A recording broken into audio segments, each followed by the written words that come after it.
Hello everyone, welcome back to my channel. आज हम start करेंगे क्लास 11th बायोलॉजी का चैप्टर बायोलॉजिकल क्लासिफिकेशन का एक और टॉपिक जो कि है वायरस। क्लास 11th बायोलॉजी का जो चैप्टर है बायोलॉजिकल क्लासिफिकेशन, इसके कई सारे टॉपिक्स हम कवर कर चुके हैं जो कि आप मेरे चैनल पर जाके देख सकते हैं। तो चलिए आज का टॉपिक स्टार्ट करते हैं, वायरस। सबसे पहले ये याद रखना है कि in the 5 kingdom classification of Whittaker there is no mention of some cellular organisms like viruses, viroids and lichens. 5 kingdom classification जो कि विटिकर ने किया था, ये हम पहले ही देख चुके हैं और इनके सारे जो लेक्चर्स हैं वो आप मेरे चैनल पर जाके देख सकते हैं। तो ये जो 5 किंगडम क्लासिफिकेशन विटिकर ने किया था, इसमें कुछ असेलुलर ऑर्गेनिजम्स जैसे कि वायरस हो गए, वायरॉइड्स हो गए और लाइकेंस, इनके लिए कोई भी जगह कोई भी मेंशन नहीं किया है उन्होंने। दूसरी बात ये याद रखना है कि viruses did not find a place in classification since they are not truly living, क्योंकि जो वायरसेस हैं इनमें लिविंग कैरेक्टर्स भी हैं, नॉन लिविंग कैरेक्टर्स भी हैं।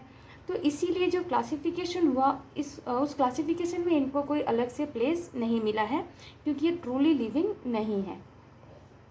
दूसरी चीज़ ये याद रखना है हमको, the meaning of the name virus is Venom और पॉइजनस। तो जो वायरस का नेम है इसका मीनिंग क्या है? तो इसका मीनिंग है वेनोम या पॉइजनस। तो बहुत ज़्यादा वायरस के बारे में हमने सुना भी है। आजकल जो कोरोना वायरस चल रहा है बहुत ही डेंजरस है, जो कि इसका मीनिंग होता है वेनोम या पॉइजनस। तो नेक्स्ट ये है कि the name virus was given by Pasteur DJ Ivanovsky. तो इसका नाम जो दिया था वो पैस्चर डीजे इवानस्की ने 1892 में दिया था। ये कुछ पॉइंट्स हैं जो कि हमें याद रखना है वायरस के बारे में। नेक्स्ट पॉइंट ये है कि the study of virus is called virology. अब जो वायरस की पूरी स्टडी की जाती है, वायरस के बारे में क्या कैरेक्टर्स हैं, क्या लिविंग कैरेक्टर्स है, क्या नॉन लिविंग कैरेक्टर्स है, किस तरीके से वो सर्वाइव करते हैं, तो ये जो पूरी स्टडी की जाती है वायरस के बारे में उसे कहा जाता है virology. Next point is viruses are infectious agents with simple acellular organisation.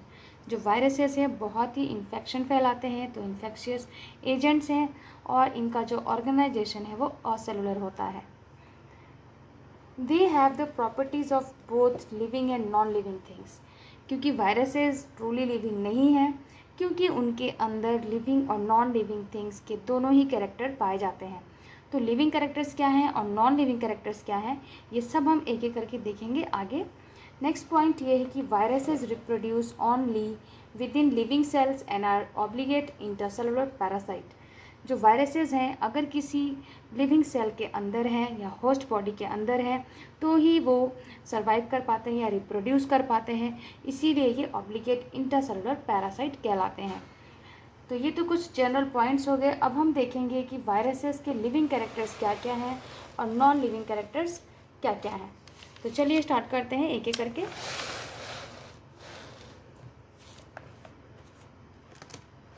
सबसे पहले हम देखेंगे कि वायरस के लिविंग कैरेक्टर्स क्या क्या हैं। Living characters of virus.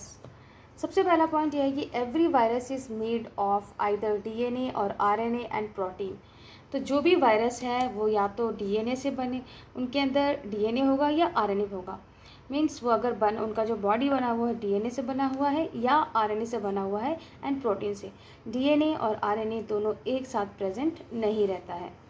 Next point ये है कि they are formed of organic macromolecules. तो जो वायरस की बॉडी है वो ऑर्गेनिक मैक्रोमोलिकल से बनी होती है, जो कि एक लिविंग कैरेक्टर आ जाता है। Next point, they are capable of multiplication in the host.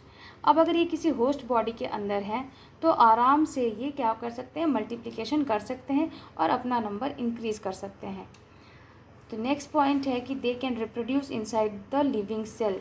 Yes, ये भी एक पॉइंट है कि अगर ये रिप्रोड्यूस किसी भी लिविंग सेल के अंदर है तो आराम से रिप्रोड्यूस कर सकते हैं। तो ये इसका मीनिंग यही हुआ कि अगर किसी होस्ट बॉडी या लिविंग सेल के अंदर है तो ही ये मल्टीप्लाई कर पाएंगे अपना नंबर और तो ही ये रिप्रोड्यूस भी कर पाएंगे। नेक्स्ट पॉइंट है कि mutation is found to occur in viruses. Viruses के अंदर म्यूटेशन भी होता है, तो ये एक प्रॉपर्टी हो गई, लिविंग कैरेक्टर हो गया वायरस का। Like pathogenic bacteria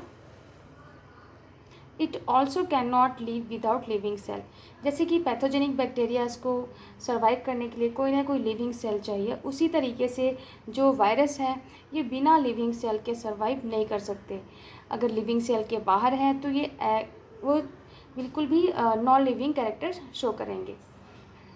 next point है कि viruses can be killed by autoclaving और अल्ट्रावायलेट रेज। वायरस को अगर किल करना है तो अल्ट्रावायलेट रेज और ऑटोक्लेविंग की मदद से किल किया जा सकता है। Next point, they can be transmitted from one host to another. अब अगर वायरस है तो वो क्या करेंगे, आराम से एक होस्ट बॉडी से दूसरे होस्ट बॉडी में ट्रांसमिट अपने आप को कर सकते हैं। They have genetic objects. और लास्ट पॉइंट ये है कि जो वायरस है इनके अंदर जेनेटिक ऑब्जेक्ट्स हैं और जेनेटिक ऑब्जेक्ट्स होने की वजह से ये इनका एक लिविंग कैरेक्टर हो जाता है। तो यहाँ पे हमने देखा कि वायरस के लिविंग कैरेक्टर्स क्या क्या हैं। अब हम देखेंगे कि वायरस के नॉन लिविंग कैरेक्टर्स क्या क्या हैं। तो जैसा कि पहले ही हमने डिस्कस किया था कि वायरस दोनों ही कैरेक्टर शो करता है, तो लिविंग कैरेक्टर तो हमने देख लिया। चलिए अब देखते हैं नॉन लिविंग कैरेक्टर्स क्या क्या हैं। तो viruses do not have distinct cell. Virus के पास कोई भी एक डेफिनेट या डिस्टिंक्ट सेल नहीं होता है, जिसकी वजह से ये नॉन लिविंग कैरेक्टर है। An individual virus can not make an organic activities without living और living on another living cell. अब अगर एक वायरस इंडिविजुअल वायरस है और वो किसी भी दूसरे लिविंग सेल के अंदर नहीं है, तो वो किसी भी तरीके का ऑर्गेनिक एक्टिविटी शो नहीं करेगा। इसका मतलब ये हुआ कि अगर वो किसी दूसरे लिविंग सेल के अंदर है तो ही अपनी ऑर्गेनिक एक्टिविटीज़ को कर सकता है, चाहे वो रिप्रोडक्शन हो, चाहे वो मल्टीप्लिकेशन हो। तो अगर वो किसी लिविंग सेल बॉडी दूसरे के अंदर है तो ही वो ऑर्गेनिक एक्टिविटीज़ को करेगा। नेक्स्ट ये है कि they don't contain both RNA and DNA together. जैसे कि पहला पॉइंट हमने लिविंग में देखा था कि या तो वायरस के अंदर डीएनए होगा या तो आरएनए होगा, तो एक साथ दोनों ही प्रेजेंट नहीं होता है इनके अंदर। They have no cytoplasm, nucleus and other cell organelles and metabolic enzymes. Virus के अंदर ना तो कोई साइटोप्लाज्म है, ना ही न्यूक्लियस है और ना ही बाकी दूसरे सेल ऑर्गेनल्स हैं, और इसके साथ साथ मेटाबॉलिक एंजाइम्स भी नहीं होते हैं। They lack metabolic activities outside the cell living cell.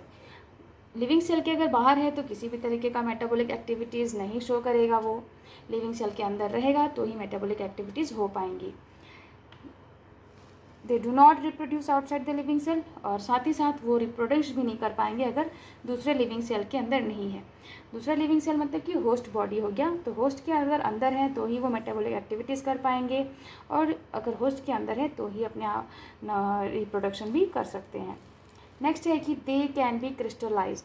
अब ये क्रिस्टल फॉर्म में भी अपने आप को फॉर्म कर सकते हैं, तो क्रिस्टलाइज हो सकते हैं, जो कि एक नॉन लिविंग कैरेक्टर है वायरस का। नेक्स्ट पॉइंट है कि energy producing enzyme system is absent. जो एनर्जी प्रोड्यूस करने का एंजाइम सिस्टम होता है लिविंग्स के अंदर, वो energy producing enzyme system virus के अंदर एब्सेंट होता है। नेक्स्ट है कि absence of energy storing system. अब जब एनर्जी प्रोड्यूसिंग एंजाइम सिस्टम ही इनके अंदर एब्सेंट है तो एनर्जी स्टोरिंग सिस्टम भी इनके अंदर एब्सेंट ही है। नेक्स्ट पॉइंट ये है एंड लास्ट पॉइंट कि absence of respiration, growth and division. Virus के अंदर ना तो रेस्पिरेशन का प्रोसेस है, ना ग्रोथ है, ना ही डिवीज़न है। तो ये सारी जो चीज़ें हैं ये वायरस के अंदर एब्सेंट है, और यही सारे कैरेक्टर्स होने की वजह से वायरस को हम कह सकते हैं कि इनके अंदर नॉन लिविंग कैरेक्टर्स भी शो होते हैं। तो कुल मिला के ये याद रखना है कि अगर वायरस किसी होस्ट बॉडी के अंदर है या दूसरे लिविंग सेल के अंदर है तो ही वो अपने लिविंग कैरेक्टर्स को शो करता है, बाकी टाइम वो अपने नॉन लिविंग कैरेक्टर्स में ही रहेगा।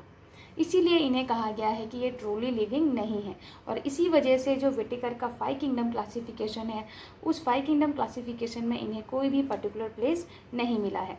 तो उम्मीद है जो वायरस के बारे में हमने कुछ जनरल चीज़ें देखी और living characters and non living characters देखे वो आपको अच्छी तरीके से समझ में आया होगा। नेक्स्ट लेक्चर में हम फिर इसी चैप्टर के कुछ टॉपिक्स बचे हैं उन्हें पूरी जल्दी ही कवर करेंगे।